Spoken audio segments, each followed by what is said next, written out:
Assalamualaikum. Waalaikumsalam warahmatullahi wabarakatuh. Selamat siang semuanya. Siang, Bu. Pelajaran Ibu kan? Ya, Ya, baik. Sebelum kita memulai pelajaran pada siang hari ini, mari kita berdoa menurut agama dan kepercayaan masing-masing. Berdoa dimulai.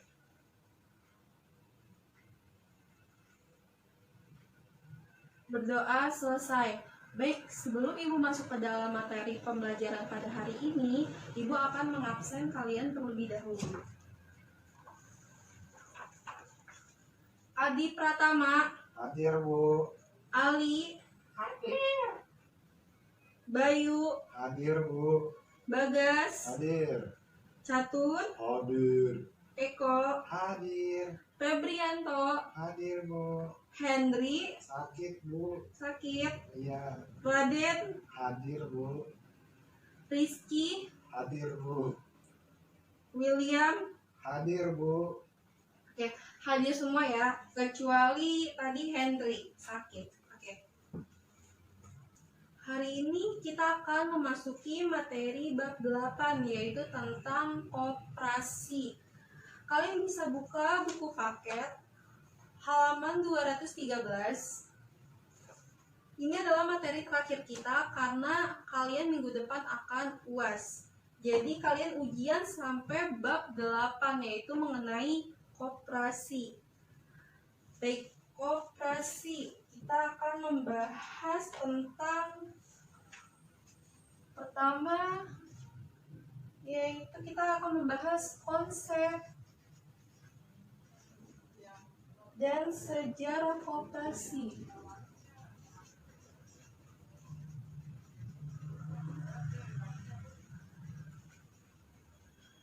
Dua,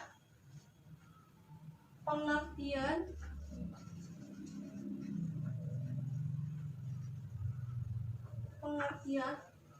asas, tujuan,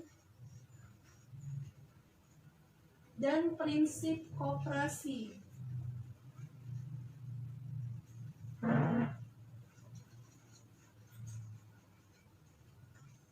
Ketiga, kita akan membahas tentang lambang, bentuk, dan jenis koperasi.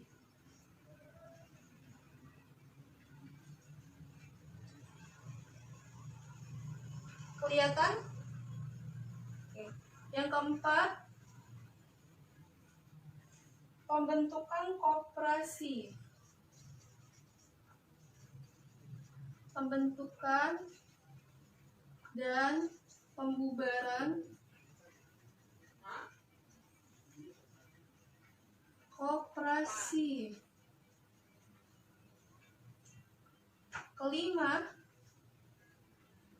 yaitu tentang permodalan koperasi.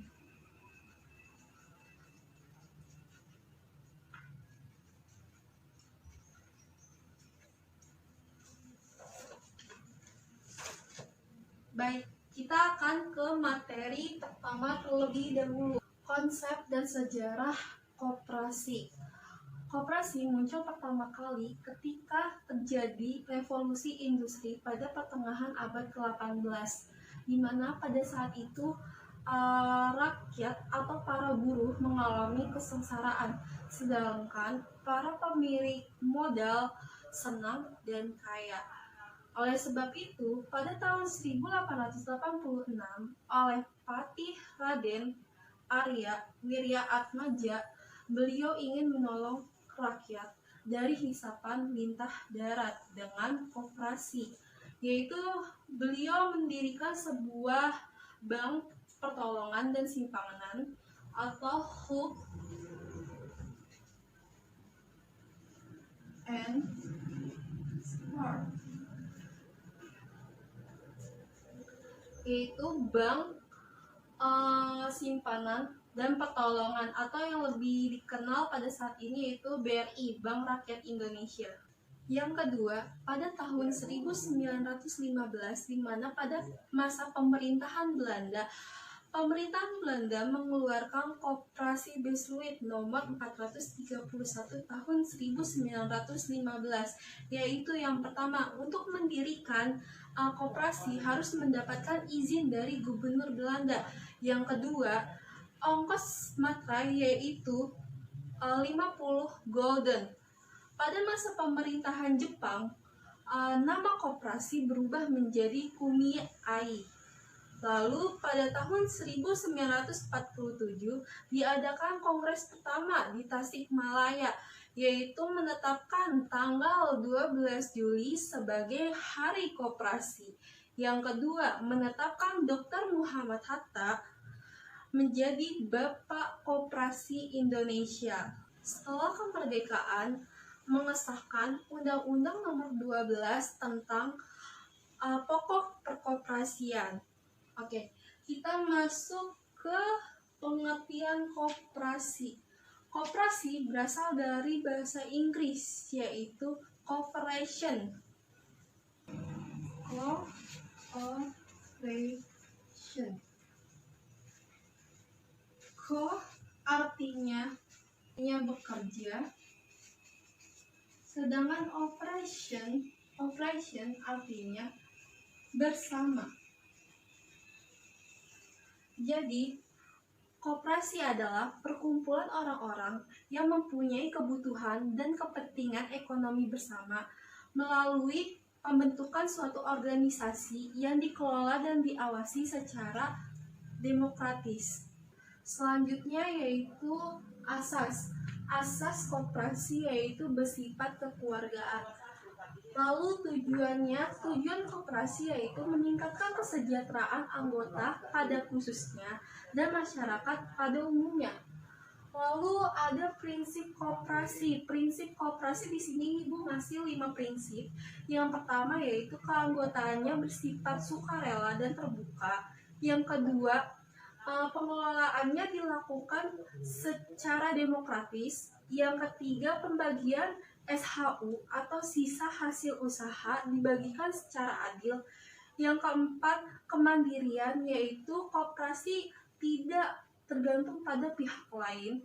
Yang kelima yaitu kerjasama, artinya koperasi akan bekerja sama dengan pihak-pihak manapun, misalnya bermitra terhadap bank, seperti itu. Selanjutnya yang ketiga yaitu lambang, bentuk, dan jenis koperasi. Lambang. Di sini ada yang tahu lambang koperasi kita apa? Kok pada diem? Oke, Ibu akan mengasih tahu lambang koperasi kita. Ini ada contoh. Ibu kasih contoh, tunggu.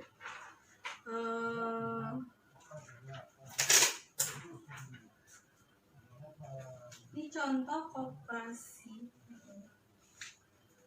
Ini contoh koperasi kita pada tahun 1947 sampai 2012, yaitu ada pohon beringin, dan yang di sini adalah koperasi terbaru pada tahun 2012 hanya sampai 2015 saja. Lalu sampai sekarang kita menggunakan lambang yang mana? Kita kembali ke lambang yang ini. Yang ini pada tahun 2015 sampai sekarang kita menggunakan lambang koperasi yang ini. Selanjutnya Ibu akan menjelaskan bentuk dan jenis koperasi. Bentuk koperasi yaitu ada 2. Yang pertama primer, yang kedua sekunder. Apa perbedaannya primer dan sekunder? Kalau primer yaitu koperasi yang didirikan oleh orang perorangan, sedangkan sekunder adalah koperasi yang didirikan oleh beberapa koperasi. Primer didirikan sekurang-kurangnya yaitu 20 orang, sedangkan sekunder yaitu sekurang-kurangnya 3 koperasi yang diwakili oleh anggotanya. Selanjutnya Ibu akan menjelaskan jenis-jenis koperasi. Di sini jenis koperasi yaitu ada yang tahu apa aja jenis-jenis koperasi? Kok pada diem? Oke, Ibu akan kasih tahu jenis koperasi ada 4. Yang pertama adalah koperasi simpan pinjam.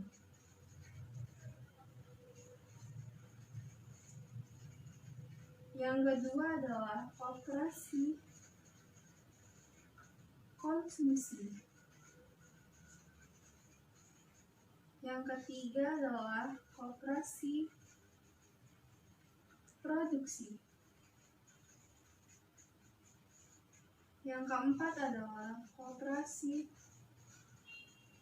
pemasaran.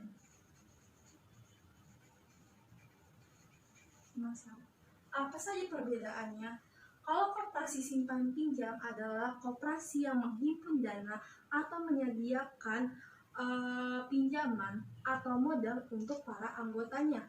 Sedangkan koperasi konsumsi adalah koperasi yang menyediakan barang-barang konsumsi yang dibutuhkan oleh para anggotanya. Sedangkan koperasi produksi adalah koperasi yang memproses bahan baku menjadi barang jadi atau setengah jadi.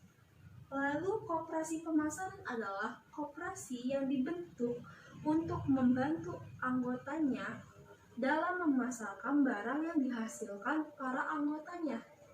Selanjutnya Ibu akan menjelaskan tentang pembentukan dan pembubaran koperasi. Pembentukan koperasi terjadi karena adanya kepentingan bersama. Apabila tidak adanya kepentingan bersama, maka tidak perlu didirikannya suatu koperasi. Bagaimana tata cara pendirian suatu koperasi? Yang pertama yaitu mengadakan rapat pendirian koperasi yang dihadiri oleh para pendiri koperasi dan pejabat. Yang kedua adalah notaris akan membuat akte pendirian koperasi. Yang ketiga yang dilakukan yaitu para pendiri koperasi menyerahkan akte pendirian kepada menteri dalam jangka waktu 30 hari atau 1 bulan.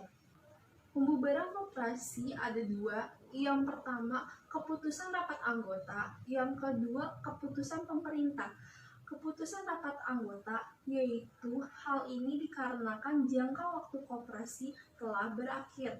Yang kedua, keputusan pemerintah karena koperasi bertentangan dengan kesusilaan. Yang kedua, koperasi tidak menjalankan usaha. Yang ketiga, koperasi sudah tidak dapat diharapkan lagi. Yang keempat, koperasi tidak memenuhi ketentuan. Yang kelima, koperasi tidak mengadakan rapat anggota selama 3 tahun berturut-turut. Selanjutnya, Ibu akan menjelaskan tentang permodalan koperasi. Permodalan koperasi yaitu yang pertama adalah modal sendiri.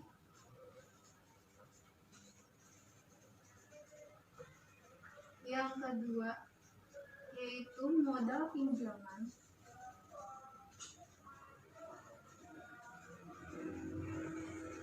Yang ketiga adalah modal penyertaan.